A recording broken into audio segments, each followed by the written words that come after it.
I have no. All right, ladies and gentlemen, we're coming at you live with the help of Eagan TV here. This is Ken. I got Scott to my left. Our executive producer, Rich, is in the house as well, along with our PA guy, Dave. We just did senior night. This is Wildcat Lacrosse, and it is a horrible, horrible night for lacrosse. We're at Wildcat Stadium in the steady rain, temperatures in the upper 40s, and there's a nice system on its way that's going to deliver some winds, which are already blowing pretty steadily. So, Scott, the Prior Lake Lakers are in town. This is the South Suburban Conference Championship game. Could not be a nicer night for that caliber of game. Spring weather in Minnesota. It feels like we've said that over and over again this year. We've had some doozies this year, but this might top them all, right? It's raining pretty hard, and there's some wind coming. The South Suburban Conference Championship game. I know when the schedules came out, everybody kind of circled this one and said, this will be interesting. Mm-hmm. And as everything's played out, each team has a loss in the conference. Prior Lakes to Lakeville North, Eagan to Shakopee. And we have ourselves a conference championship game. Understand, it's kind of ceremonial.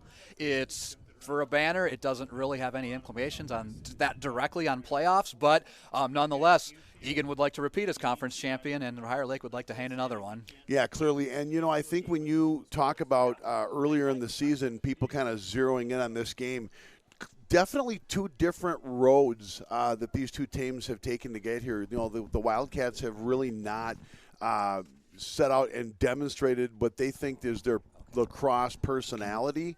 And arguably the Prior Lake season is going a little bit more consistently with their preseason aspirations. But nonetheless, here we are on this really wet, really unpleasant May evening, and we're about to take the field. We did informal introductions on this senior night, and the girls played before us, so we took care of the national anthem. So with that, in what's left of the face-off circle, I'm going to go with Pavic, who's going to take a knee, and we're going to get this contest underway here shortly. So like Eagan's, Prior Lake has had some challenges with their face-offs this year. They're running at about 47-48% for the season. They've had a handful of different players give it a try, so it'll be interesting to see how that plays out tonight. Ken, tonight, the matchup, Eagan's offense against Prior Lake's vaunted defense. That's where this game is going to be decided. I think face-offs will be dead even. Our defense matches up against their offense. It's going to be that matchup, Eagan offense, Prior Lake defense. Whoever wins that battle is going to determine the outcome of this game. Looks like there was some sort of a whistle, and Prior Lake will start on a procedure by Eagan as they bring it into the box for the touch. And we will see, as that's Gallus up top, who's marked up on the ball at the moment. Again, we're thinking that this weather could be an equalizer, but again, as Scott pointed out, it's how the Eagan offense matches up against this, highly touted and effective Prior Lake defense. Yeah, they have a way of bottling teams up. Just to give you an example, they played Benilde St. Margaret's a couple weeks ago, of course, who we saw. They held them to 4 goals. Their lowest output of the season. They held Minnetonka to 7 goals. They just have a way of slowing the game down, and they're physical. They're very disciplined. It's an effective defensive system, and it works pretty well. It's won them a couple of state championships over the last 3 years. Both, I would say, were a little bit surprise state championships. They certainly weren't favored or expected to win. Boy, some tough defense there by the Wildcats at the moment. And there's a little bit of patience on the part. That's a turnover. It looks like that Stone that might have intercepted the pass on some tough defense. And we'll see if the Cats can, as Stone kind of takes a dive into the Prior Lake bench, we'll see if there's a push or just a flat-out turnover. Looks like it's a turnover, so the Lakers will start up again. So we're hoping the officiating's a little better this contest than last Thursday's. I was not there, but I saw some video clips, and it was interesting to say the least. Yeah, no, I think a lot of people, probably even the Lightning fans, were a little bit surprised at just how many, kind of questionable, real minor stuff too. It wasn't like anybody was getting away with anything real terrible. There's a turnover for the Lakers, and it'll be possession Wildcats. But tonight here, everybody who's on the field, from the players to the coaches to the officials, are going to earn their money tonight in this weather. Looks like that was Donley who may still have the ball. He's got a touch and a really clean look, so he's trying to find an outlet pass, but nice move and a shot and a score. A little low shot there. For the senior, Eli Donley, he was wide open, unabated. He actually looked for an outlet pass. He did a little body roll and just kind of took that 10-foot stick and just dumped it between the goalie's legs. It's 1-0 Eagan. So one of the things we talked about before we went on the air, Ken, was like Prior Lake is not a team you can get behind on 4-0. The Cats have had a habit this year of digging themselves some holes and working their way back. This isn't a team you can get down against 4-0. You got to keep the game closer, stay. So that's a critical goal. And I'm shocked they let Eli walk right in there. And he really did. I thought he was going to get the touch, but things weren't developing the way it needed to, and he just did a little body roll and took the shot. Well, and based on his body language, he was expecting someone to collapse on him in front. He was like almost like, oh, I'm going to stop and pass, and like, wait. No one's guarding me. Well, no better time for Mr. Donley than on senior night, as it's 10-minute mark remaining quarter number one. Possession is going to go to Eagan on that little bit of a face-off thing. They did move that joust to the west by about 5 feet from the circle, and that's Cole Gibson who's going to roll in and get the touch for the Wildcats. So tonight, against a defense like this, one way you can attack it is with speed and running and fast. A little bit of that run and gun. We haven't seen a lot of that this year. That's one way to get after it. When you have these 6v6 things which going on right now, you got to be smart. You got to not turn the ball over and make the mistakes that sometimes we've seen this offense prone to make. Tonight, it's all got to be sharp. And the turnover that we're talking about. He lost his footing, absolutely. But that gives Prior Lake a chance here. We got to capitalize on our offensive possessions. And again, too, it's perfect weather for these mishaps, and that was unfortunate. But Prior Lake is setting up. There's some more tough defense. Big screen. Yeah, we're going to have a hard time here. That was number 4 for the Lakers, Cameron Miller, a defenseman. Did he have a long pole? I didn't look like it. No, he said he was number 4. So we're relying upon the field a little bit as numbers are getting called up. Hey, folks, another thing, if you're watching from home, because of the inclement weather and wind, the camera is being shot through the glass, so you may not have the crisp picture that you're used to having. Understand it's our only option with the wind and the rain tonight. We have to keep our equipment dry here so we can continue bringing you this game. So 9 minutes remaining, quarter number one. We're all knotted up at one here as we're just to the east of the original face-off circle. That's Pavic taking a knee, and we haven't had a full-fledged one. Scoring for Prior Lake, number 4. Again, ball back on the ground. Looks like it's going to be the sure stick, Tommy Meisinger, but he ran into trouble, and there's an awful lot of kicking going on. And it's going to be kind of a choppy game here at different points because of the weather. So Yep. So Meisinger stayed with that one and ended up retrieving it, and then couldn't connect on a pass here. So I think Prior Lake has come away with the ball. Again, it continues to rain rather hard here at Wildcat Stadium. Prior Lake setting up behind the Eagan goaltender. That's Jack Stone marked up as the defense kind of gets in position as well.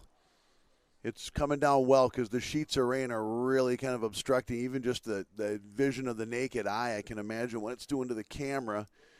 Yeah, it's almost getting tricky to see through the glass here. Going to get a push here, I believe.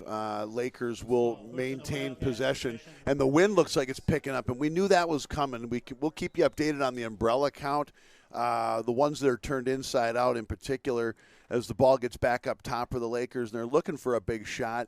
Again, there's some of that footing issue again. Looks like that's Soren Thrall marked up as the pass goes down into the corner, and now back behind the net, Sorensen, the defender. You know, so Gibson, my mistake. I don't think, in a normal game, I don't think he would have fallen. I think there's a lot of I think one thing that the referees, I hope that they're able to discern is whether or not someone's losing their feet versus being, pushed in a negligent kind of way as Jack Stone with the touch. We're tied up at 1 apiece, 7:22 remaining quarter one here at Wildcat Stadium. And the ball gets back up top. That's Tanner Whips with the ball at the moment. So the field on the north end of Wildcat Stadium appears to be in a little bit better condition in terms of the grass coverage. The south end in front of the Eagan's goal was started off a little worse, and it, believe it or not, looks like it's deteriorated already in the first few minutes of the game. So that's something that could really come into play as this game wears on. You know, one thing that we've lamented about at different times of the season is time of possession. It's about equal here in this early going. Just a shot wide to the left of the goaltender. Cats will maintain possession. I think it's to everyone's advantage. Whoever possesses the ball in conditions like this and can prevent themselves from making mistakes. That looks like that's Ryan Colbert, number 2 behind the net, trying to work and find an outlet, and he gets it up top.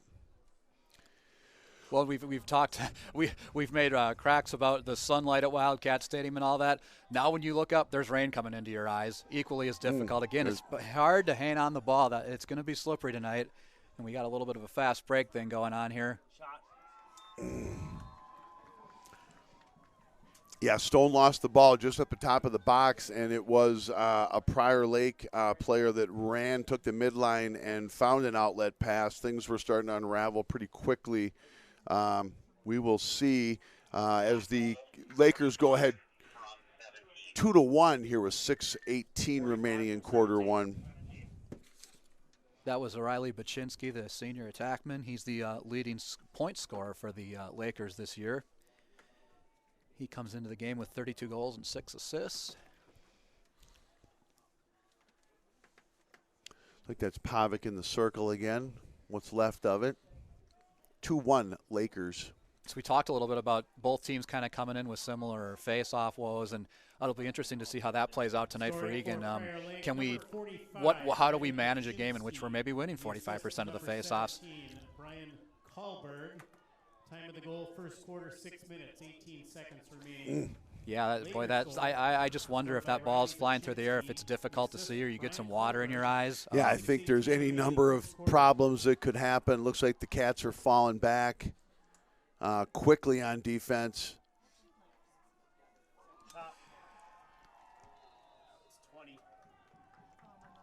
So again, some Wildcats are getting initial possession.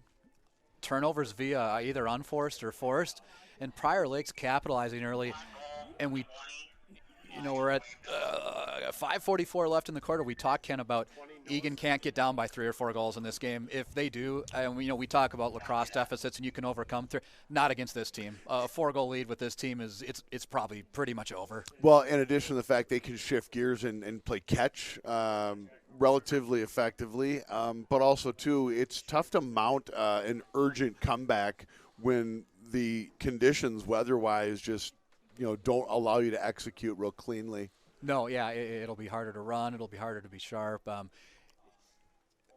Prior Lake, again, when Eagan does possess the ball and try to set up in that 6-on-6, watch how aggressively the Lakers play them. Watch how aggressive they are going after our players and keeping them physically outside of scoring areas.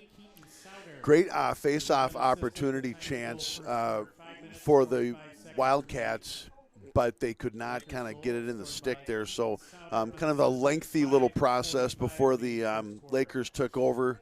Looks like it's going to be possession Eagan. Yeah, Manny Steele just got his stick extended out there ahead of the Prior Lake player. Good hustle on his part. It's like that's number 4, the defenseman, Zach Merwin, looking for an outlet. And he finds Colbert over in the alley, who gets the touch and then pulls out quickly and tries to get it back up top. Max Meekin, who ran headlong into a Prior Lake Laker, he gets it back over to Colbert. Now we're down in the corner operating. It looks like Ben Willery behind the net, who can operate in tight spots. And I think those guys that operate in tight spots have a little bit of an advantage on this wet grass. Yeah, they do. And not only that, against this physical play, if you're a finesse guy and you can't handle the contact, Prior Lake's going to eat you for lunch.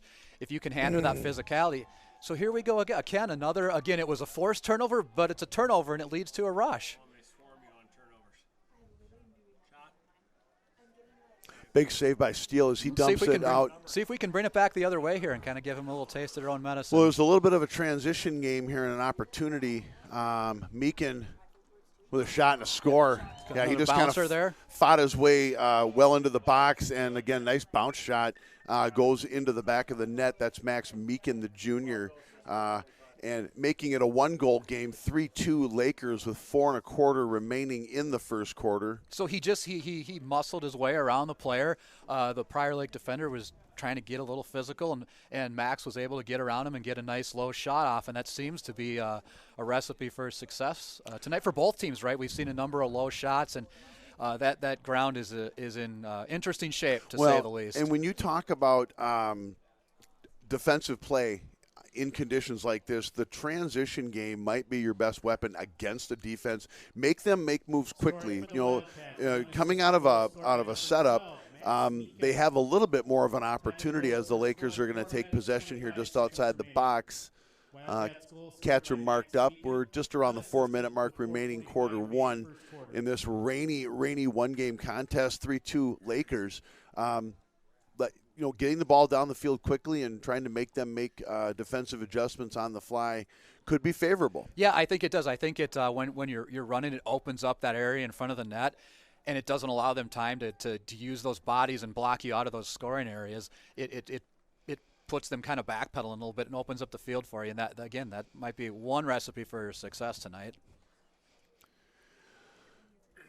Lakers are moving the ball around, not really a patient thing. I think the defense is kind of stacked up nicely. They're not letting them inside, not a lot of inside passes. That's Stone who's marked up and shot. I think Steele may have gotten a stick on that. I don't know that it was just egregiously wide. Merwin marked up at the top of the box over in the alley, running past a screen and trying to stay marked up.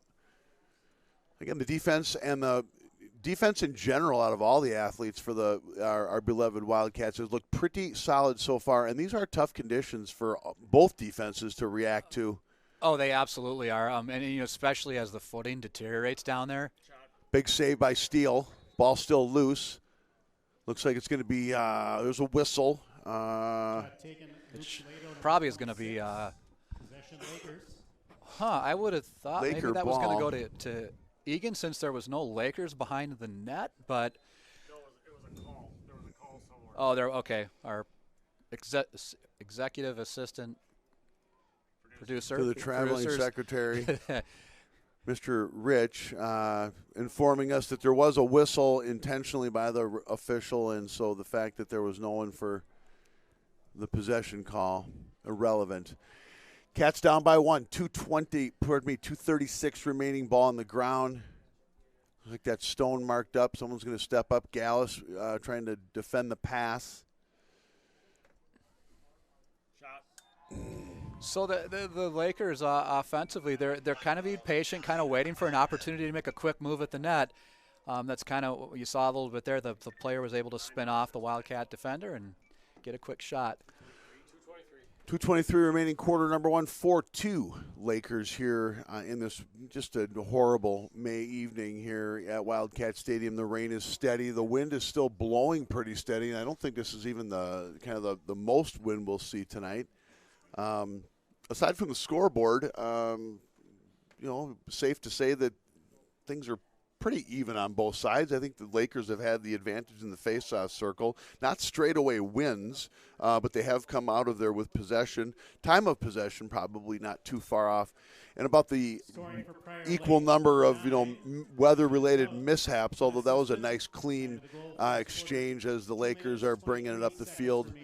And as that, the ball hits the ground, probably a push. Prior Lake will maintain possession. I think it'd be well advised for the defensemen on both sides to get a little bit more pushy. It's hard to maintain your footing as it is, and you get someone kind of assisting you along. You need to put the brakes on or change directions, and that can be an issue. So maybe expect a little bit more body play around the net. Yeah, I think you have to do that, because if you give a little cushion as the offensive player, I think you have an advantage in these conditions, because you know when and where you're going to cut and where you're going to make your move. And the defensive player doesn't. Yeah, shot wide. Looks Steele may have steered it to his right. Yeah, ball on the ground. Meisinger with the loose ball. He plays it up to Merwin, who couldn't quite handle it but does recover the ground ball. He takes the midfield stripe, and he's looking, still looking, and he finds Drew Wilson for the touch, and it comes back up to Gibby, Cole Gibson. So 1 minute remaining, quarter one, 4-2 Lakers here. Cats with the possession on the Prior Lake turnover. 1 minute remaining in the first quarter. A healthy gust of wind just blew into the open window of the press box here, Ken. As you mentioned, Yeah. we don't think we've seen the next wave. That might have been just the first part of it. Big shot by Whips from the right of the goaltender, Bounced kind of in. a bounce shot and score. I don't know, Ken, if the goalie saw it. He may not have. And again, he would have been. I had to look into it. It looked like his eyes were watching Tanner's eyes, and the ball was in the net, and the goalie didn't really respond. So, I don't know if it's again what the conditions are on the playing field, how horizontally that rain is moving, but he had no chance on that. You know, we don't have a ton of insight into this as quarter number one kind of winds down, but I would suspect that the longer this game kind of goes back and forth and remains like a 1 and 2 goal game, I think it's advantage Eagan. I think the Lakers may have thought that they were going to come in here and get that comfortable 4 or 5 goal lead and just kind of like, go on shutdown mode. The Wildcats understand that they've been all over the place this season. Little procedure, Wildcats will take the face off. I think it's advantage Eagan the longer the game stays well within reach. Yeah, I think it is. Eagan, of all the themes we've covered this year, Ken, the Wildcats have showed an ability to play under some adversity, play from behind, come back, so they can handle a tight, close game like this. Yeah, we've had buzzer beaters, and then there's the requisite errors with the weather, but a very sure stick. Damian Schultz watched that one kind of skip out of his stick behind the net. So with about 24 seconds remaining, I think Prior Lake will try to get one last little charge together in this 1-goal game here. Oh, a lot of room to work there. You hear what few fans are in the house with this weather, and the ball's on the ground. That's going to do it for quarter number one. In the books, it's a 1-goal game here in the rain at Wildcat Stadium. 4-3 in favor of the Prior Lake Lakers in this South Suburban Conference Championship. So, Scott, we talked about it. We've covered every storyline, that you can imagine throughout the season, and you kind of touched on the gist of it when you said that the Cats are comfortable, whether that's a good thing or not, playing with a little bit of adversity on their minds, coming from behind just a little bit. Yep, absolutely. So it's a situation we've been in, and provided you keep it a 1 or 2 goal game, I think we're okay. So we got to hit our final senior spotlight of the season. One left to go here. It does happen to coincide with the senior night that is occurring tonight, as Ken mentioned. So our final senior we're honoring for the season is midfielder number 22, Tanner Whips. He's been with the varsity team for 3 years, was a member of that state championship team. Parents' names are Brian and Amy.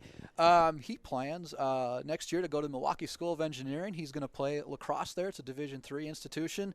For those not familiar with the school or outside of engineering circles, it is a fantastic engineering school, probably one of the better ones in the country. So academically, a great place to be, and Tanner's going to get a chance to continue his lacrosse career there as well. So hopefully 4 more years of lacrosse for him. So great contributor to the team. He's really had a kind of a breakout season so far. Coming into the game, 23 goals and 6 assists for 29 points. I don't know if that was necessarily expected coming in this season, but he's really blossomed as a player. Came on last summer, really is doing some nice things, creating a lot of offense for the Wildcats. So just a nice player for the program, a key member, a starter this year. So we wish him nothing but the best in the future. Hope he has a great lacrosse career and does well academically at the Milwaukee School of Engineering. So Tanner, thanks for your contributions, and we wish you the best of luck in the future. Absolutely. And again, thanks on this wet senior night as the face-off occurs, a little kick out. That was Pavic in the circle as they get a pretty nifty little It's kind of a quick run. Kind of got the Cats on their heels there. Gallus trying to tip it out to himself. No one wants possession at this point, but looks like the Lakers will come up with it and down with it, and it's going to go to Eagan. Gallus took a look, and now it looks like Meekin will get us started. Nice work there by Gallus. Nice little poke, a forced turnover to get possession. You know, we talked about him a couple games ago, the little things he does that make a difference for the team. Surprised there wasn't a whistle there as the Cats do maintain. Laker jumped over someone's stick and kind of got hung up. Meekin, who's got kind of a wide open run, he's looking, and oh boy, kind of a, I can't tell if it looked like Schultz from the way the shot was. Yeah, the 8 and the 9 of Schultz and Gibson looked the same, but that was classic Schultz head fake and stick fake. Big save by the goaltender here. We're in quarter number 2. It's 11 minutes remaining. 1-goal game with the Cats and have the ball. 4-3 Prior Lake. So kind of the story of the game a little bit so far, in addition to the inclement weather and the deteriorating field conditions, is Eagan has, again, whether forced or unforced, in their offensive possessions, turning the ball over, and those have led to the Laker goals. Those goals have all come off of turnovers. And so what Egan's got to focus on is having a good possession, creating some offense. And, again, you can see how aggressively that Prior Lake defense plays. They just kind of go for the jugular, and as long as they keep forcing the turnovers, they're going to keep doing that. And they pressure you all over the field. Nice big ground ball there by Cole Gibson after a couple of little minor mishaps down close to the Prior Lake net. That could be Wilson from the looks of it. Shot on net. Don't know if it made it to the goaltender or not, and they're trying to – I'm going to go timeout. Was there I think a timeout. Yeah, timeout. It looked like a perfect opportunity for a timeout as the Laker player was being pushed out of bounds. So we're at the 10-minute, 13-second mark, quarter number 2, 4-3. The visiting Prior Lake Lakers here on this wet South Suburban Championship conference night. Yeah, it is certainly a wet night.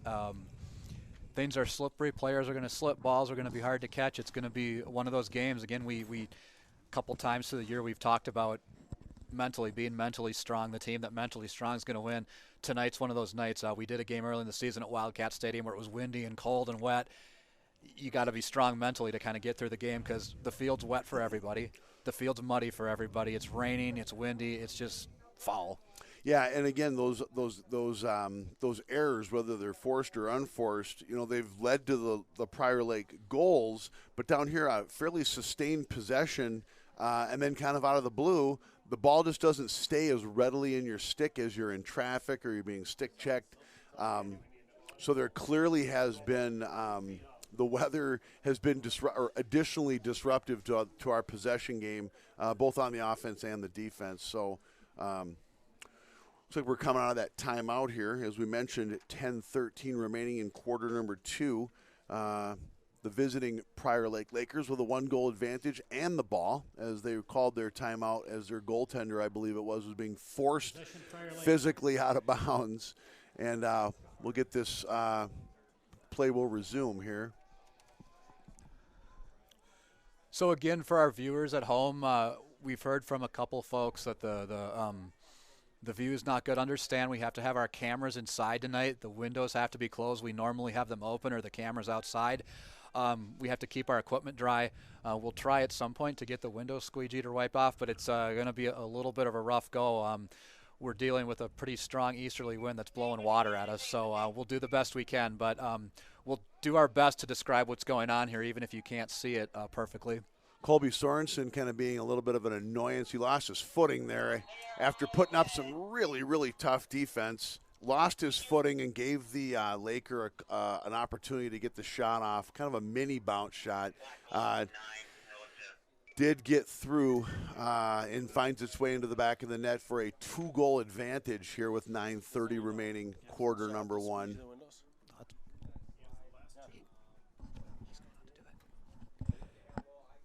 All right, so again, Prior Lake's kind of built that 2-goal cushion again. They've kind of had that sort of after Eagan got a quick 1-0 lead.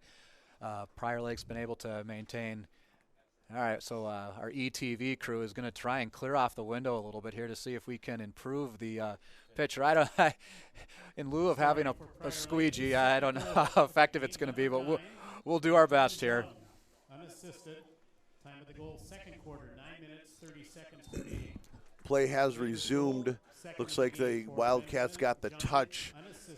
Number 2, Ryan Colbert working in the corner, being requitably harassed by the Prior Lake Laker. He gets it up top to Cole Gibson, who goes all the way up top to Tanner Whips, the senior. And again, perfect example of that footing not being any good. Yeah, Tanner put his foot down and just slid. I think another thing here tonight, what we're seeing is get shots on these goalies. Their conditions are equally or worse as bad trying to stop a ball that's soaring through the air at 80 or 90 miles an hour. Just get shots. But right now, Prior Lake's kind of preventing Eagan from getting those shots. They have the shooting lane shut down. They're really not letting him get any opportunities. Well, that's Damian Schultz working around the back of the net, and he's going to take it all the way back up top to Whips again, who looks over and finds Jack Stone, who's trying to turn the corner. Kind of an interesting shot. When it went off the goalie and off the post, finds its way into the back near the end line. Out to the right of the goalie, out back up top to Wilson. And the Cats are moving it around pretty effectively right now, given the fact that that's not an easy task in these conditions. No, it's not. Yeah, Whips is all over the place. Kind of a shot that didn't have a whole lot of mustard on it. Did get the save. Cats are a little bit in the transition, and here we go. Yeah, this is a little dangerous. Got to slow them down right now. And what happened that possession, Tanner pivoted in the interior, and immediately 3 Lakers collapsed on him.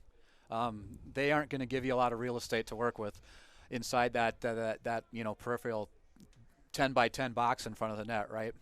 No, it looks like the pole play has been pretty solid so far. Again, the transition game seems to catch them a little off guard, but once we're working on kind of a set offense, it's like they've got an answer for us right at the moment. Yeah, and you can really see by watching them how the style of defense they play, how they could slow a Benilde team down and hold them to 3 goals in regulation time. You can see the difference between the attacks or between the non-poles and the poles when they're defending. The non-poles will use a body check type situation as there's a shot and a score and create separation for the opposition, whereas the poles keep them a little bit closer. At this point, it's a moot point simply because another ball has found its way into the back of the net with 7:14 remaining. Looks like it's a 6-3 game. You're starting to tilt towards that danger spot, right? And again, just solid defense on the Prior Lake side is forcing turnovers, and Prior Lake's been able to capitalize. They've been pretty efficient on their possessions in converting those possessions to goals. So again, how do we create some offense? Yes, 6-3. Yeah, it is 6-3. Yeah. 6-3 in favor of the Lakers. An assisted goal scored by number 25, Nate Whittier. It is unassisted. The time of the goal, second quarter, 7 minutes, 14 seconds remaining. Wildcats with possession for the moment, but it looks like it's turned over. So we're at it sounds crazy to say with 7 minutes to go, we're at a little bit of a critical point in this game, Ken. Again, I think for that 4-goal level, 5 maybe, it's going to be pretty tough to come back. Yeah, like I say, under ideal conditions to orchestrate a large comeback is one thing, but under conditions like this, it's going to be even more difficult. The Lakers are working the ball around behind the net. 6:40 remaining in quarter number 2, 6-3 in favor of the Lakers.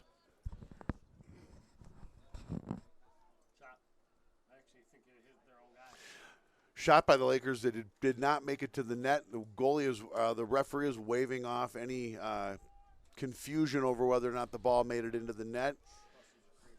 Looks like it was Wildcats are bringing it up pretty quickly. It looks like that might be Soren Thrall, if I'm not mistaken. Goes all the way across. Looks like it's going to slow down enough. That's one advantage of the wet grass is the balls on a dry day, that would have rolled out of bounds. That one slowed down enough, and we were able to get it back. I think Billy Diffley might be on the field who reeled in that kind of wild pass, shot save, got away from the goaltender, back in the hands of the Wildcats. Want to say it might be Wilson behind the net. Yeah, it looks like it is. He's working in those tight spaces and kind of leaving the defender in his tracks a little bit, looking for an opportunity. Kind of a jumping over-the-shoulder shot. It should be – wow. possession Prior Lake on that. Boy, I thought Diffley was 10 yards closer to that ball than anybody. I was kind of watching from the corner here, but Prior guess Lake not. goaltender leaving the box and almost takes the stripe as he gets it up to his teammate. Just over 5 minutes remaining in the first half. 3-goal advantage, Prior Lake, 6-3. Again, too, now, do you see an extended possession here, barring anything weather-related, and them making sure they get a good quality shot? Stick check, ball on the ground. Boy, I don't know. Despite their style of play, I think at this point, if you're Chris Methune, the Prior Lakers head coach, go for the jugular. Let's put this one away by halftime. Yeah, and if we get a 5-goal lead, we got it. The game's over. Yeah, and that's a really good point. We've talked about it. If you can, if they go into the locker room up by 5 or 6 goals, it's going to be awful tough to come back. So I would agree that you might see the Prior Lake team trying to continue to add to their lead. So we're under 5 minutes here, 4:42 left in the first half. 6-3 Lakers on this regular season finale, also doubling as the South Suburban Conference Championship game. Could not be better weather for such a momentous event, including senior night. Yeah, it's a fan of all the inclement weather that we've had this season. Yeah. It feels like we've had a couple of good nights, nice 2, 3 maybe good nights, and other than that, cold, windy, wet, rainy, shoddy field conditions, and this is just a perfect end to it really the weather is. we've experienced so far during the season. So it's also tonight, and we'll touch on this as we go through the game, it's our last telecast of the season. We are not permitted by the State High School League to stream or broadcast sectional games for some reason. So after tonight, if you want to see the Wildcats, you got to be here in person. Absolutely. So again, it's certainly been a fun season, doing a lot of great things. But it'll be our last effort of the season for tonight. Effort, for lack of a better word. But we do appreciate you guys tuning in, and we do know that the public service that we're providing with our friends from Eagan TV tonight does come in handy, because the stands, while there's quite a few out there, umbrellas in force, I know the attendance on our broadcast is probably a little bit better than what's in the stands here tonight, given the weather. Yeah, I think the paid attendance tonight might be like 21. So that means there's a good 100, 150 of you at home watching and tuning in and listening to our observations about the game, and laying on the couch with a warm blanket and a hot cup of hot cocoa. The student section's not here. Hey, it's a great night to be at Wildcat Stadium. There's a shot and a score. Great move by Schultz behind the net with some arm over work to create a little space for himself. He finds Stone right in the slot for what I believe is Jack Stone, number 5. Hey, that's just we haven't talked about Damien Schultz recently. Just a fantastic play there. That vision behind the net, Schultz. That ability to see in a narrow lane, that offensive partner. Great goal. And hey, we know where Damien gets his skills from. Grandpa Schultz. We know who taught him how to play lacrosse. It's all from Grandpa Schultz, who we know is tuning in. So a shout out to Grandpa Schultz. We're glad to have you. We know you tune in and listen for every game. So great to have you, and we know you're the reason that Damien is the player that he is. 6-4 Wildcats down by 2 here. 4 minutes remaining in the first half as they get possession back here. And as Cole Gibson dumps it back to what looks to be Tanner Whips, it looks like the Cats are going to set up and try to take a little more bite into this 2-goal lead.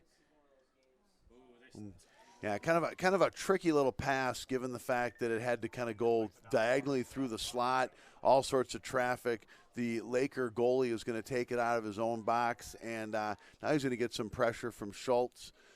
Dumps it off to a lawn stick. They'll get the midline, and now the touch. Prior Lake's going to set up with a 2-goal lead, and I think we talked about Prior Lake wanting to try to, get some separation on the scoreboard. What they have to be careful of is that the Cats don't climb back in this. It's a 2-goal game now, so effectively they are in this game clearly, and it's been pretty even in most aspects of the game.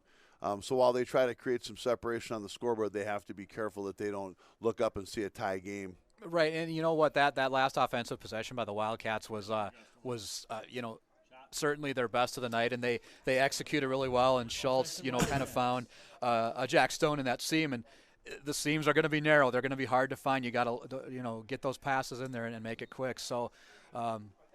Hopefully that's a recipe we can replicate, throughout the night and work our way back into this game. Wildcats with possession. Looks like the rain may have intensified just a wee bit. They're trying to get across the midfield stripe. Some nifty passing there to find Whips, who's trying to create some separation. It looks like that might be Gibson. Oh, boy, somehow Diffley could not. He may have been stick checked by the goalie a little bit. I think that was Billy Diffley. Yeah, that was, yep.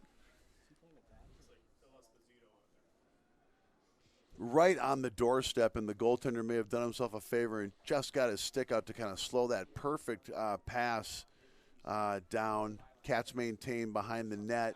Looks like that Stone looking up top over to Schultz. Yeah, now they're really moving it around here. Shot, and Cats will maintain. Hey, Ken, I think that's a recipe to, we talk about recipes to combat this defense. Fast ball movement. Yep. Will get them looking and moving, and that's one way to get after it, and it seems to be working for the Cats now, that quick, rapid-fire ball movement to kind of keep the defense guessing a little bit. Well, any in those sequence of quick passes, any of the Wildcats are prone, kind of a bounce pass that had it been on the money, may have found the back of the net. Looks like the Lakers are going to get possession on this, after that last shot. Any of our guys can shoot, so when you're moving the ball around that quickly, you don't know who's going to pull the trigger. So again, the rain continues to come down in intensity. Looks quite a bit harder than when the game started. Wind accelerating, looking at the recent weather report, 23 miles an hour, gusting to 33. And we can feel it up here in the booth, right? Yeah. 1 minute remaining in the first half. 2-goal lead for the Lakers, but you can see the sheets of rain being blown every which way but loose. And there's one and maybe two umbrellas that have flipped themselves inside out as the Lakers are trying to get around the corner. Not going to happen. Steele stepped up. And I don't see the number on the Wildcat player that was really also being kind of a pain to that Laker as we got 1 minute remaining. Trying to clear. It looks like the Cats may have gotten lucky as that's Wyatt Bucky who's trying to clear into the box. Could not find a teammate to get the ball to. With about 30 seconds remaining, Lakers have the ball down in their own end. So thought Eagan was going to have an opportunity to pull within one, and now this gets kind of critical. Can you make a stand here, make a stop, and at a minimum keep this a 2-goal game?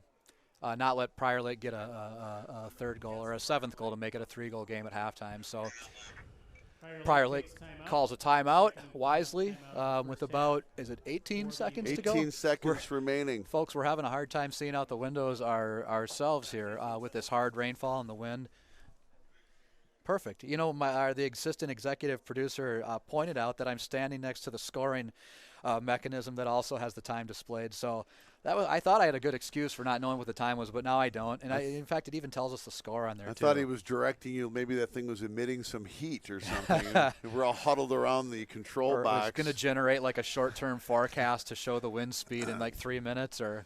It's interesting. You can see by looking across the field when the wind gusts, in addition to feeling it through every crack and cranny in the building that we're in itself, you can really see it kind of sheet across the field. And at the moment, it was coming down a little bit straighter, but every now and again there was a pretty good-sized gust. And we were told that around the 8 o'clock hour that the weather, the winds would pick up markedly. So. Yeah, and that's certain. We're about a quarter after 8 now, and it's about that time that happened. And you can, I don't think you can see this on the camera. You can see the water ponding on the track. It's really coming down. And I just glanced up. Are we missing some lights in that? That would be the southeast light tower. We don't want to draw any attention to that just because we've had light issues. But that's a great observation. There's about 6 big bulbs out right in the center of the southeast light standard. As we're under about 10 seconds here. Prior Lake looking for that last shot. So this is big stop for the Wildcats if they can keep Prior Lake out of the net here and go into halftime down 2. tie him up. Nice play, I believe. Is that Sorenthrall and Cody Rader and Soren back there? Thrall down there kind of collapsing. So that'll do it for the first half.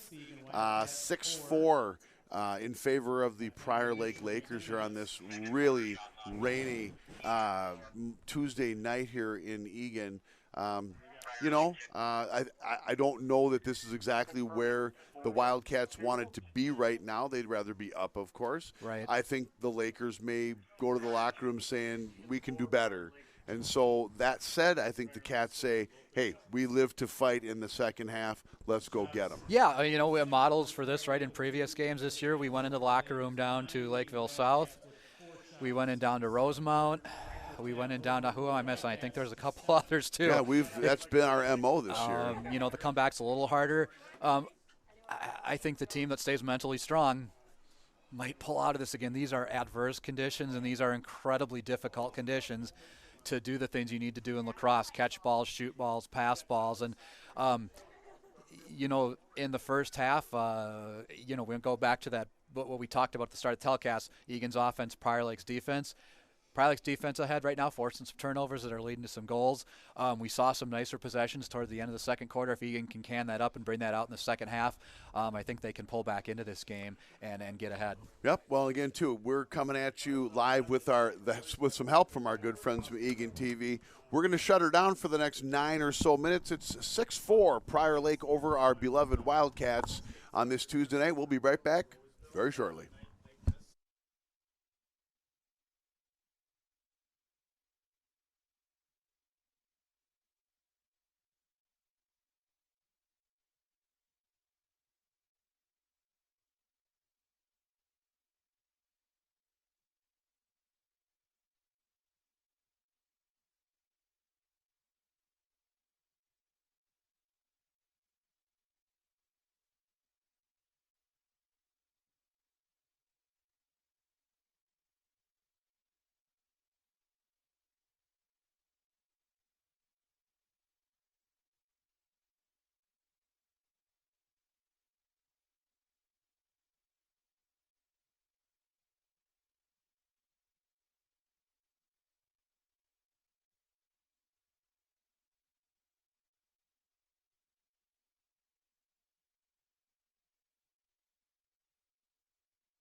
All right, ladies and gentlemen, we are back at Wildcat Stadium, and the weather has taken a turn for the worse, actually. The rain is continuing to come down. You can visually see it as Pavic is in the circle on one knee for the faceoff. Looks like it's going to come up with as a Laker possession. We're down by 2, 6-4. There's an unabated rush. Yeah, these have been good shot, save. good save by, I think Steele still in the senior. in the net. Okay, yep.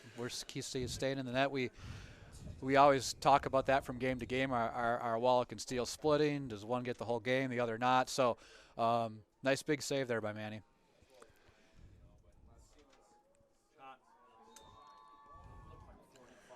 So a footing issue on the part of one of the Wildcats. Left a guy kind of wide open, mano on mano with the goaltender. And in these kind of conditions, it's tough to see the ball clearly. So the wind continues to gust. We were at a 2-goal deficit. It's now 7-4 in favor of the visiting Prior Lake Lakers as we get back to the face-off circle. And, Scott, we talked about the Cats playing from behind multiple times this year, and probably not – they're not new territory for us. No. But the Lakers probably want to effectively put the game away sooner than later. Yeah, we talked about that. Maybe it was midway through the second quarter. Would the Lakers slow down, be a little more deliberate? Like, no, they're going for the jugular. They're confident of a 4-goal, 5-goal lead. They can clamp down and win the game. So they've got that 3-goal cushion. They've kind of every time Eagan's made a little bit of a run, Prior Lake can kind of get that extended back to a 3-goal cushion. Pavic with a big face-off win gets it to Gallus. Gallus gets it over to Colbert. Colbert gets it back up top to Stone,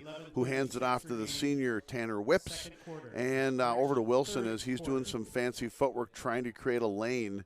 Another one of those guys that moves well back and forth and going to try to have Mother Nature help him out. He's been completely collapsed on. Wow, nice Did little. you see that there was three boy. jerseys?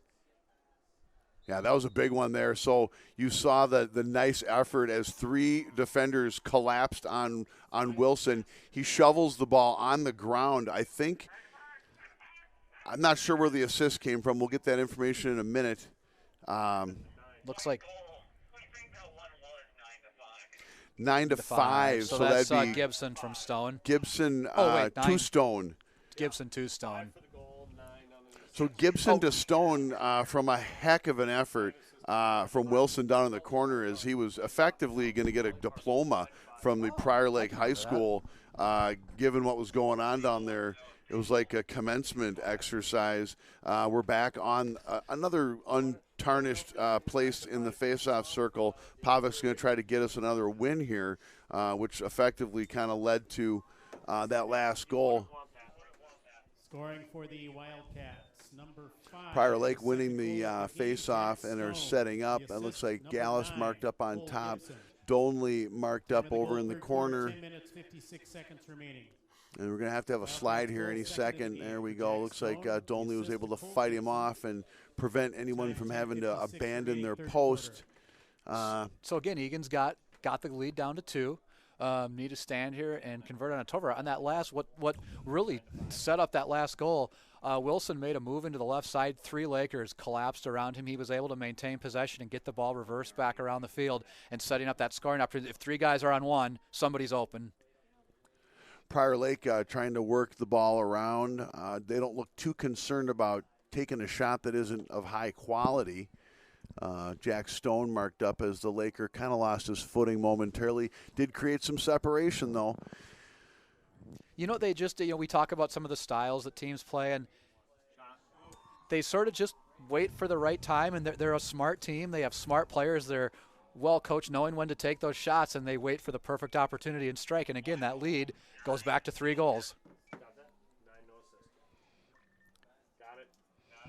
Back up to a 3-goal advantage the Prior Lake Lakers have with just under 10 minutes remaining in the third quarter here, 9:50 to go. 8-5 in favor of the Lakers. So the ever floating face-off dot, it's now moved to the a little bit to the west of the actual center circle to actually get some grass to conduct the face-off on. I would imagine that face-off area is a hot mess right about now. Yeah, we have not. Nice opportunity for the Wildcats to, if they cannot give up possession here. The Laker kind of lost his bearings. Kind of a dangerous pass. Ball back on the ground. Meekin trying to get to it. No, he doesn't have any help at this point. Looks like the Lakers will come up with it and take it all the way back into their end. Lost opportunity there. Again, there's been multiple. So the Cats are on defense here. The goaltender for the Lakers going to get things started. Rain continues to fall here at Wildcat Stadium. Kind of a mishap. Looks like that's Merwin who's going to get it, unget it, and then re-get it. He's looking for an outlet. So again, how do we capitalize? We've been able to force some turnovers, make some stops. We're having a hard time capitalizing on some of those right now. Kind of a patient move there by one pole, feeds Donley, who runs it up for the touch and gets it down to the corner for, I believe, Colbert from the body language, kind of patiently leaning back into the defender looking for help. Does take it all the way back up out of the box to Mr. Whips, who will find Colby Sorensen, one of the first times we've called his name tonight, kind of looking, and the ball gets kind of stick check, body checked out. Nice, long, unabated run here as the Poles are trying to stay on their men, directing traffic. That got deflected by a goober. Looks like the ball's still loose. I can't quite tell. Looks like our goaltender, Manny Steele, with kind of a nifty behind-the-back pass over to Donley, who's trying to reel it in. He's got control of the ball now, and he gets it up out of the box. It looks like Meisinger from the way he's running.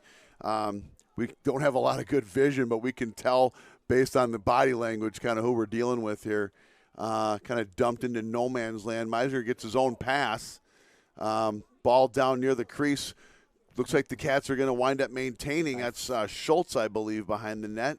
He's looking, and there's going to be a push. And push on Eagan. We have not, those Wilson, by the way, and we have not been in agreement with a lot of those calls. Some of it's just good defense. The ball chokes out. Nice recovery there. That was a nice forced turnover by Wilson. Absolutely, and a nice payback by the ref by not whistling a push as the Cats will shoot and score. That is 2. Ryan Colbert from 13 to once again put the Cats up only down by 2 with 7:27 to go in the third quarter. So it seems if we can kind of catch them in a bit of an odd man rush or catch them when they're not set up and in their formation, we have a little better success. When they get in that 6-on-6, they're tough, right? So, you know, what do we got? 6 goals. I'd like to say 5 of them have come in when there's been a little bit of a chaotic situation. People are a little out of position. There's a bit of a scramble, and we're able to take advantage of that space they give us. Now, creating that is easier said than done, right? Yeah, and again, too, when the Cats do have kind of a little bit of that chaotic environment, I think the years and years that, and I'm sure a lot of these guys have played together on all sides of the field. Our guys have played together for extended periods of time, and sometimes just instinct takes over, and you can't draw this stuff up. Well, Cats look like they did get the face-off there. For the Wildcats, number 2, Ryan Colbert. The assist, number 13, Drew Wilson. The senior, Manny Steele, the goaltender, taking it out of the box, and he's looking, and he's trying to be kind of... Got to be running short on time here. Probably not the I think he may have realized it as well that he was getting a little short on time. Kind of took a shot right in the middle of a bunch of dark jerseys, and the Lakers will start up here with 6:54 remaining in the third quarter. They're up by 2, 8-6. It's still raining, and the Cats are on defense and trying to set up.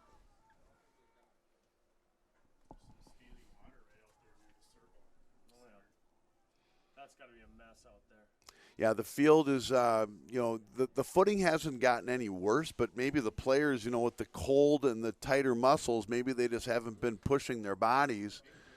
Looks like a clearing pass. Merwin will take the midline. He's looking. He finds Wilson just outside the box. So we need that touch, which he gets, and then he'll take it back out and set up on top. Sorensen to Whips, who will look to his right but decline dishing it off. And we're just going to kind of sit back and see if we can't create an opportunity here. Yeah, so the 2-goal margin right now, that's kind of where Prior Lake's been able to keep it. You know what the Wildcats need to do here is chip away one at a time, be smart. But Prior Lake's tough, right? It's hard to get a good look against this defense, and they're mucking up the middle really well. They play aggressive.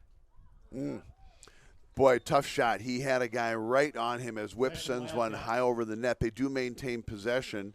That's Drew Wilson behind the net. Him and Schultz have been working it. They found Whips up top, and he took a shot, but he had a guy right in his grill. So the shot was off markedly, but Cats did maintain. Looks like that might be Schultz up top. It looks like it is. Yeah, it was, yep. Jack Stone's trying to work it. The Cats are being pretty patient. They're well outside the box. Again, that's Whips up top. Kind of maybe trying to stretch the field a little bit, see if they can get a little bit of an isolation and make a move. Ball out of bounds, possession. Yeah, kind of an uncharacteristically long pass behind the net. The goalie was right there. I don't think he grazed the ball at all. It just kind of got away from Whips on that pass. And the Lakers will start to work it out of their own end here with just under 5 minutes remaining in quarter three as the rain continues to fall. Ball on the ground did get reclaimed by the Lakers. Cats are setting up.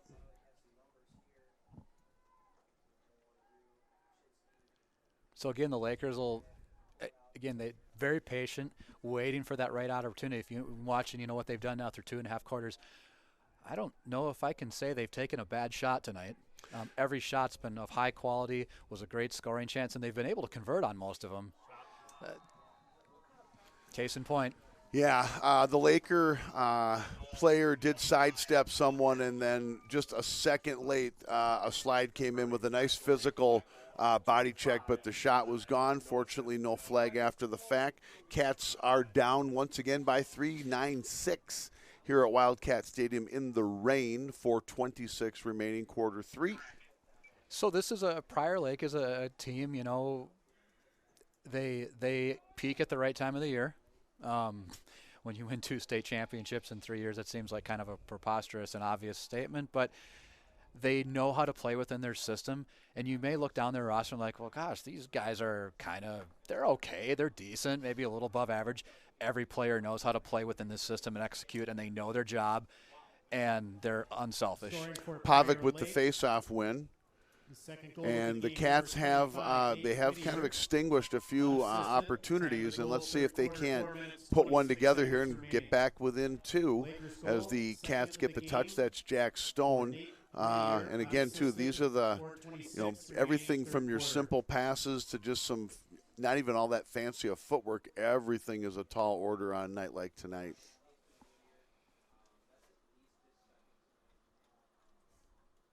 Colbert looks back up top, finds,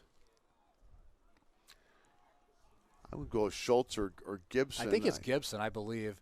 Again, folks, we're having a little bit of a hard time seeing through the rain and the windows here tonight. We're doing our best to tell you what's going on. Yeah, it's really coming down. You can see it. And the Cats with a little bit of an extended possession here. The only thing that's been characteristic of that is the longer we possess, the more likely that ball's going to come out as the Cat puts it on the ground, picks it back up, working his way through the slot, stick checked, almost back to the Lakers. Ball still not claimed. Still a scrum going on in there. Oh, maybe a flag? No flag. Oh, I thought I saw some head contact there. A little bit of a high stick. No, I don't think that. Our executive assistant, traveling secretary in the rain gear said that we may not have had a flag yet tonight. Yeah, I don't. He's He's right. correct, absolutely. But Rich and I both kind of looked at it. Boy, it looked like there was a stick to the head. But you know what? Play on, right? Our PA guy just confirmed that it's been a clean game with regard to the yellow flags, and boy, we made up for that against Eastview. It was raining yellow all night as the Lakers are creating a little separation. Oh, ball on the ground, ball and nobody seems to know it. Gallus kind of lost track of it. 2 Eagan defenders trying to pick it up. Ball still loose. Now the Lakers have possession. Back on the ground. A little bit of a push there possibly. Looks like Jack Stone's No coming call. up with it. Some physical. Yeah, that was a late push called on Soren Thrall. Nice body check. And again, too, the footing may have made it look a little more dramatic. Right. Someone's got to step up here. Nicely defended there by the Wildcats. Steele scoops it up behind the net. He has possession. He's looking. He finds Stone. I believe it might be.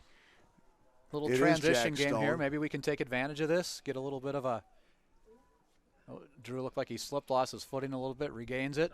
Nice shot. Looks like the Cats are going to maintain. You know, Wilson does go down low to the ground with those direction changes, so it's hard to say if he's as out of control as he might look. We're assuming he's out of control given the footing, but he is accustomed to those low to the ground changes in direction. He's fighting his way in. He just gets a couple of body checks leveled upon Drew Wilson. He's being tenacious.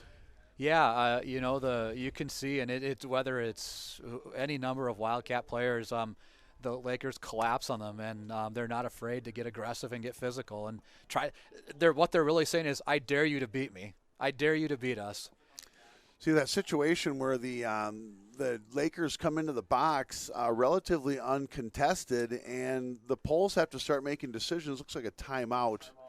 Timeout probably prior Lake, I would assume. I don't think they've gotten their touch yet at that point, so it might have been a wise. They did get their touch. But you get this Laker player coming in relatively unabated, and the Poles who are marked up, someone has to abandon ship and step in, and those are tough decisions for these kids to make. Yeah, absolutely. They've been able to kind of exploit that a little bit tonight and convert some chances. So, got to pick up. Certainly got to pick up on that. So, the season can't end without another shout-out to Grandma Gibson in Chicago. Absolutely. She's a fan and a friend of ours from her JV experiences last year on the varsity this year. So, Grandma Gibson, I hope that you're inside. I hope that the weather is better in Chicago than it is in Eagan, and that you're enjoying the game and all the games this season. Thanks for tuning in. Thanks for tuning in. Looking forward to having you back with us next year. Well, I can tell you one thing, too. By looking across the field, you can really see quite clearly how hard it is raining. The puddles on the west side of the track are full and fully indicative of the fact that it is really coming down. The flag is not blowing terribly right now, but I think it's waterlogged. They're maybe wrapped around the pole a little bit, actually, too. So let's see if we can get an update on the weather here and see what the wind speed is. Of course, this doesn't. It still says the same, but the wind just doesn't. The rain's not as sideways as it once was. It's coming more straight down, it looks like. So we're coming out of this timeout here the Lakers had taken after getting their touch. Things weren't quite unfolding. They have a 3-goal lead right now with 1:05 remaining, quarter number 3. Next goal could kind of set the tone for the balance of this game. We're closing in on the end of the third quarter, so there'll be 1 quarter to play. Next goal, Eagan. We're right back to a 2-goal game. Next goal, Prior Lake, and it's their largest margin of the night. So kind of a big possession here as the final minute is winding down in quarter number 3. Yeah, and we've said if you can keep it to 3, maybe it's manageable, right? Just getting some things converted and. Well, there has clearly been some extinguished opportunities on the Wildcats' part as the Lakers are kind of pushing it up. Okay, nice little stop there by Steele. Looks like Egan's got it. I can't quite see who it is.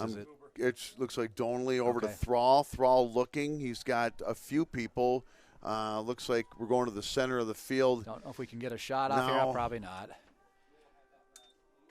Okay. Yeah, so no harm, no foul on that last little bit of a hurried clearing attempt by the Wildcats. But they'll head to the fourth quarter here, down 3. And again, I think we discussed it. The storyline for the Wildcats all year has been either we're up by 12 heading into the fourth quarter or we're down 2. Right, yeah, and the task is tall tonight. Again, look, there's 2 things working against you tonight, these adverse conditions and a great defense. It's hard for the offense to operate tonight, and I think a lot of the turnovers that Egan's committed they're more of the forced turnover variety. They're not the unforced things we saw in the Shakopee game a couple weeks ago. So these are tough conditions. Eagan's got to find a way to pull it together and rally themselves back. They've proven that they can put some balls in the net. But again, we've seen at times during the season that inability to sort of maintain possessions and kind of dictate the tempo of the game. So got to come out firing quick here. And look, the low ground ball bouncer shots, movement, try to create a little chaos within the defensive set of the Lakers, and that's probably the way to do this. Again, this looks getting back to that Winter League championship game. Boy, same message or same method Prior Lakes is sort of using to keep Eagan away from those scoring opportunities. Yep. It was effective then. It's proving to be effective tonight. Now, hey, loved if we could have played tonight's game in a dome where it was dry and warm. Absolutely. Yeah, for a number of reasons.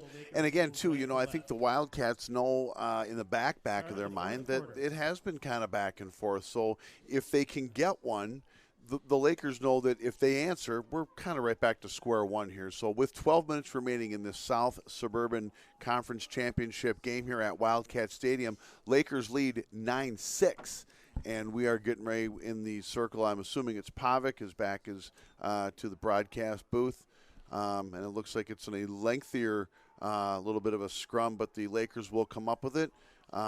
Again, a lot of mishaps, and anything can happen, and that's kind of the exciting piece of this, I guess.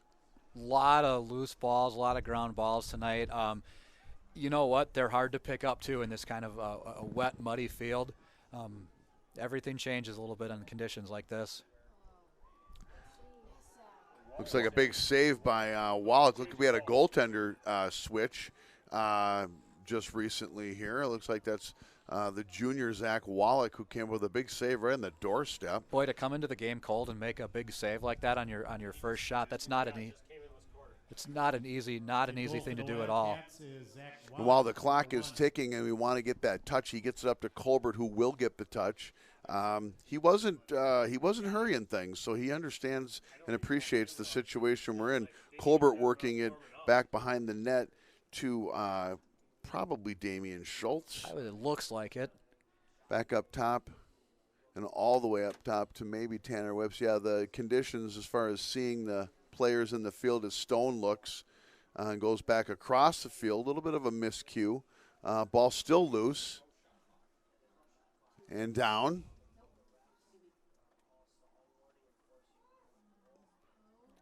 Wow, people are being tackled and falling, and balls are bouncing around. And there's going to be the requisite push whistle just because things had just not been decided too cleanly enough. Lakers will get possession.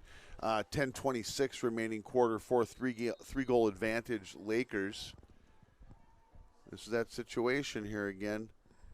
Yeah, it's we've said this multiple times, a critical defensive stand here for the Wildcats.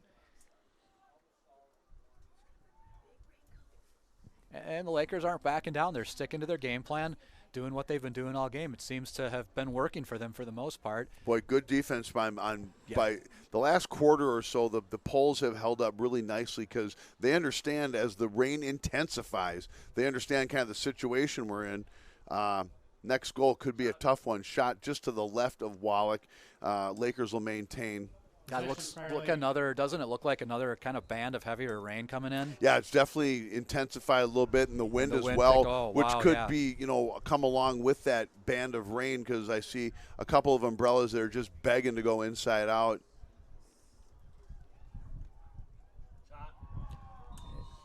There's that proverbial 4-goal lead that we're talking about. So I think the Wildcats have to move kind of fast now. There has to be a sense of urgency, and it's like we got to claw away and get this lead down to 2 in pretty short order.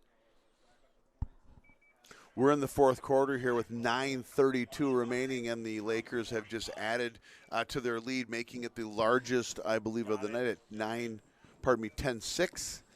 The rain comes down, the wind is blowing, and it's going to be a tall order. Cats must strike next for them to have any reasonable chance of getting themselves back into this contest. Yeah, and again, even at the 9:32 mark, I think you got to get one pretty quick here, because the story of the game I think is is a 3-1, 4-1, 4-2, 5-2. Every time the Cats have scored, Prior Lakes had an answer. And that's the thing too. I mean, if you just go tit for tat with these guys, you're just going to grind it out with the same 3 or 4 goal lead. Ball still being kicked around. Looks like Meakin trying to come up with it. At some point, there's going to be a push. Should be Wildcat ball, and it is. Cats will take over with 9:17 remaining. And again, too, under normal conditions, a 4-goal lead this early in the fourth quarter, still not bad. Meakin looks, he gets a shot. Looks like a save. Saved by Nards, the Prior Lake goaltender. He's good looking. low shot. Nards had a good look at it. Ball not quite making it, and again not quite making it up to the the Prior Lake player. You just want those ground balls so badly. If they're going to give you an opportunity, they seem to have come up with their fair shares. Looks like the Wildcats. Yeah, it does. It really does seem like Prior Lake's winning the ground ball battle tonight. Again, we don't get those real-time stats, but it just kind of feels like it, right, Ken? Probably, 70 to 30 maybe, that kind of discrepancy. And, that's a key on a night like tonight. There's going to be a lot of balls on the ground, and there have been. Shot save, and Wallach finds Wyatt Bucky, who couldn't quite reel it in. Loose ball push. Eagan will maintain. Lakers possession, Wildcats. A little bit of a misspeak there as the ball actually started working its way backwards. Merwin goes back with it and finds what I believe Bucky, and Bucky loses it and then nice recovery. That was Soren Thrall. He kind of from behind made a nice stick check, gave his goalie a shot, and the ball actually came out. Then we turn it over, but definitely averted tragedy as Schultz is just being a terrible annoyance back in the and Wilson by the Laker goal. Yeah, I think that's what you have to do at this point. You have to pressure, and try and force a turnover to get an opportunity with a 4-goal deficit inside of 8 minutes. Oh, nice unforced error, 7:40 remaining. Schultz fishes it out of a pond and does a little shimmy shoe bop and finds himself some running room. May have taken a little stick to the helmet, goes deep in the corner and looks behind the net. Again, we've got zero chance of seeing who is doing what. Maybe a big save by the Prior Lake goalie. Kind of looks that way. Shot by Ryan Colbert. Prior Lake had an answer for that as the goalie taking it out on his own.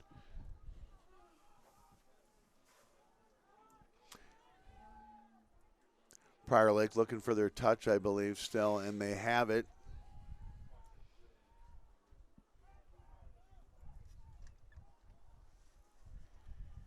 That Merwin marked up. The defenders probably do have to get a little more aggressive. They can't just let the Lakers get into catch mode here with 6:45 remaining. No, I think you're right, Ken. You have to force them to make mistakes now and take advantage of the weather and take a little more aggressive stance against them. Prior Lake looking for a shot, kind of working it inside. Footing on both sides, still kind of an issue for the Prior Lake player. He's calling for a slash. He's not going to get that call. Now he's looking for space. He might have a chance high and to the goaltender's right, but over the net. Lakers will maintain. They'll set up behind the net to the goalie's left.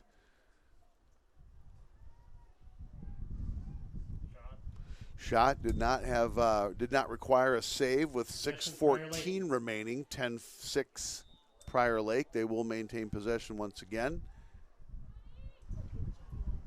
Like Dolney may have knocked that ball to the ground, picked up his own forced ground ball. He's going to take it out. Could not quite hang on to it, but recovers again.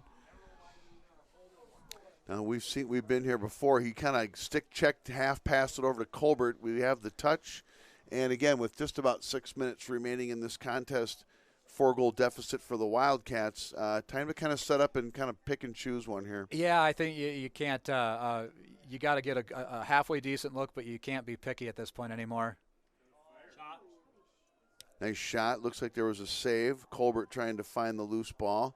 Prior Lake goalie could not connect. Looks like an opportunity for the Cats to maintain. A nice pickup by Gibson. Is that Gibson or Schultz? It's Cole Gibson. Yep. He looks across the middle. Oh, boy. Tried to go through traffic. Didn't get there. Kind of going back, kind of a series of miscommunications here is that we're deep in the Prior Lake zone right now with just over 5 minutes remaining. They're going to clear it. And potentially out of bounds if Stone can box out. All right, we're getting our chances here, Ken. I think we got to convert pretty quickly, though. I wouldn't be surprised if Wilson didn't find a shot and take it. He does look down low. Colbert with a shot, big save. Notice that goal go down on his knees. Yeah. I mean, they're banking on those. Oh, there comes the first flag.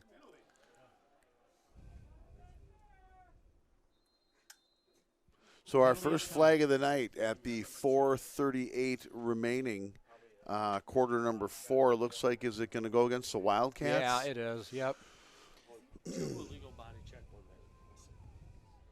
So we'll see what the call is and what the Penalty on Eagan, interference, number 2, 30 seconds. 30-second Okay. penalty, probably clearly not the worst situation as the rain continues to fall, and it's being assisted in its momentum by a little bit of rain. The man down unit is in effect for the Cats. first penalty of the night. First penalty of the night with 4:38 remaining. So we have an opportunity to see the man down unit. We down saw a 4. lot of against Eastview, We right? sure It seemed did. like we had 3 or 4 games worth of penalties there. So We had a couple of opportunities to see our two-man down Yeah. penalty situation.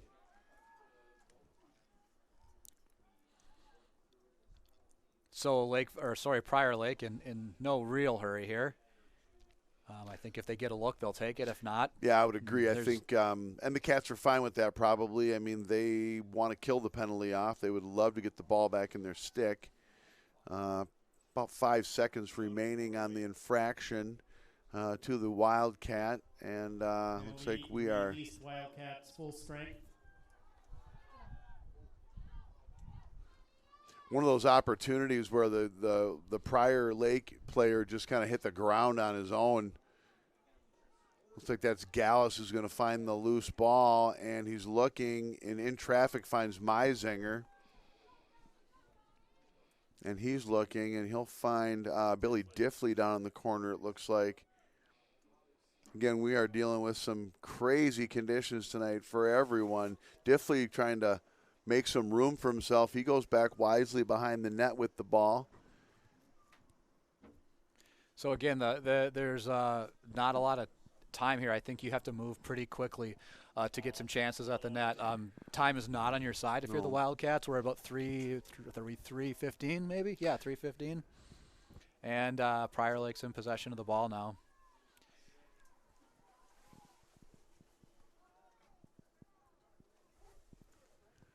So we're at the 3-minute mark. Cats down by 4. Prior Lake with the ball in the Wildcats' end of the field. Yeah, and I don't think they're going to show any sense of urgency. There's no need to do it. So it's going to be dependent upon the Wildcat defense to try and force something to see if we can make something happen.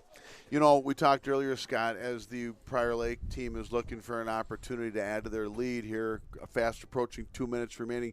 A game with not a lot of big implications, really. No, I mean, I think the one thing I think for Prior Lake, hey, I'm impressed Prior Lake and came out. They looked like they had something to prove for them this game, other than the conference championship that was on the line. And that'll probably just about do it here with a 5-goal lead with 2:23 to go. For Prior Lake, I think, let's look ahead to the playoffs. There's now 2.5 minutes left in this game, in the season, the regular season. Prior Lake's the number 1 seed in Section 6, whether they win tonight or lose tonight. Edina and Rosemont are going to potentially give them a threat. I think Prior Lake's a deeper, better team than them, and I think we see this team at the state tournament, right? And my belief is they're no worse than the number 4 seed in the state tournament. Maybe even a 3rd, probably a 4. So this game is irrelevant for them. For Eagan, this meant something. This for sure cost you a number 1 seed in the section. It may have even cost you a number 2 seed because now the coaches have to sit out there and say, well, who deserves that number 2 seed, a 4-loss Eagan team or a 2-loss St. Thomas team? Eagan's schedule is far more difficult. 8 of the games are against highly competitive teams that are, top 10 type teams once were or are. Will the coaches in the section who seed out the section give Eagan the nod and give them the 2 seed and let the, that potential second-round game be played here at Wildcat Stadium or St. Thomas? To be determined, but, a 4-loss team, a 2-loss team, we'll have to see how that all plays out. But I think the Eastridge has locked up the number 1 seed now unless they were to lose their last game, which I don't believe they're playing a strong opponent. So, it is what it is. You got to win 3 games in the section tournament, whether you're the 1 seed, 2 seed, 3 seed, 4, 5, 6 seed. So you got to get it done. But I would agree. And again, too, we talked about it early on as another flag hits the grass here with just under 2 minutes, 1:40 remaining. Clearly, it was the South Suburban Conference Championship. It's a nice banner. It's a nice trophy in the case. Yep. But again, too, if there's a takeaway for the Cats, it's that it was probably more like a 2-goal loss. yeah, There was some areas to tune up, but boy, tough night to pick yourself apart just too hard. Yeah. I mean, it's adverse, and you can't. And here's the thing: we'll have a 10-day layoff. Our next game will be on Friday, the 31st. So there's 10 days. What that's going to be: 1, 2, 3, 4, 5, 6 practices, 6, 7 practices to get in. There's a lot of time to tune things up and get things back the way you want them. But hey, I want to talk about one other thing. I'm going to make the assumption that Prior Lake survives their section tournament and wins it. Should Eagan survive and win their section tournament, this is entirely possible. This is our rematch for a quarterfinal game at the state tournament based on, again, I think Section 7, Section 8, those teams won't get seeded. Section 1 would give us Lakeville North or South. Egan's beat both of them. It'd be led to believe they'd be seated higher. So, again, we could be looking at a preview of a state quarterfinal game here, provided both of these teams make it through. The task is probably a little more difficult for Eagan, given the competition. But if that happens, you know what? It's okay to have this game have played out the way it is. Absolutely. And you say, okay, guys, we played these guys a couple weeks ago. Here's what they did to us. Here's how we have to react, and here's how we have to maneuver. And hopefully in a game like that, well, you certainly won't be playing on a muddy field because it's on a turf field, but hopefully the weather conditions will be a little better. But, again, those things could happen. A lot of crazy things can happen in the postseason, and we should never make assumptions about teams like Benilde St. Margaret's or Stillwater or Minnetonka. Minnetonka's got an incredibly difficult path in Section 2. They have to battle Eden Prairie, and Shakopee's going to finish 11-2. They're a strong team, too. So it'll be interesting to see how things play out over the next week and a half. Most of those section finals are done by June 6th, so we're 2.5 weeks away from knowing our state tournament field. Final 30 seconds on the clock. In that last exchange, we saw the LSN, the junior captain, Tommy Meisinger, find the back of the net, make it a 4-goal game. 27 seconds remaining, and again, too, the Cats somehow do something and grab the ceremonious South Suburban Conference banner. You've probably got an angry Prior Lake team if we happen to cross them again in the quarterfinals. So this, again, winning the game would have been brilliant. Yeah, it would have. Yeah, but it wasn't meant to be based on the fact that opportunity was kind of stolen away from us based on the conditions. You can't mount an impressive comeback in this kind of weather. No, not against this type of defense either. We talked at the talk because you gotta keep this thing really close, and Prior Lake was able to pull away in the fourth quarter, right? And I think you have to. What you can learn from this is, all right, guys. If we run up against a team again who wants to slow the pace down, box us in, keep us out of the middle, sounds a lot like Eastridge, huh? Yeah.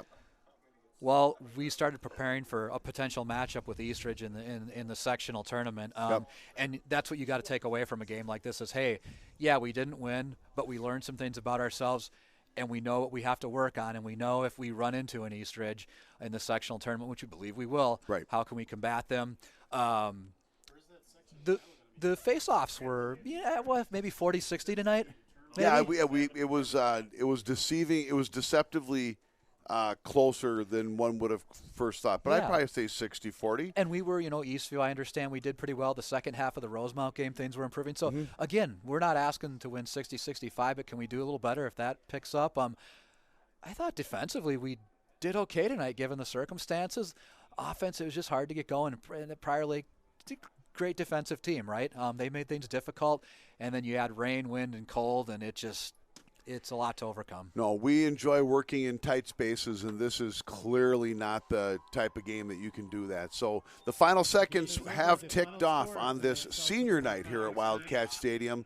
The final tally 11-7 in favor of the Lakers, and you are watching them as they're crowning themselves the South Suburban Conference Championships. So we are under the impression, I was told, that the section seedings and stuff will be out probably by the weekend. Yeah, I think by Saturday. I think the coaches meet on Friday or Saturday, and the coaches seed those things out. So everybody has until Thursday to wrap their games up, and then so we'll get a schedule. We believe, look, we think we're going to be a number 2 or 3 seed, which means we'll host a quarterfinal game here at Wildcat Stadium on May 31st, likely a 7 p.m. start. And then we go from there. If we win, it just depends on how things are. But we have 3 games to play. I think we've learned a lot over the year. We've seen at times this team can look brilliant and highly effective. We've seen at times they can look a little sloppy. So we've got 10 days to sort things out and get things worked out and smoothed out.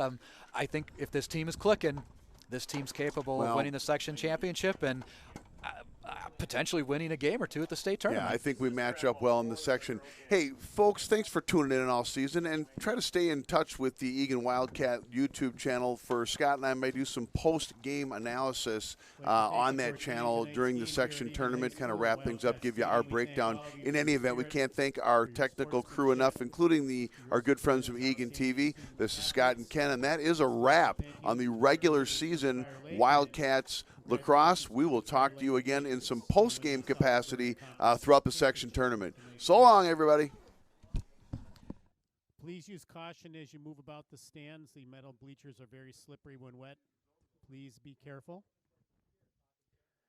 This is the final game of the regular season for the Wildcats team. Their next game will be in the Section 3 Boys Lacrosse Tournament. That tournament begins next week. Quarterfinal round games will be played on May 31st. The seeding process will take place later this week. The Wildcats at that time will find out their seed in Section 3, their first round opponent, and the game location.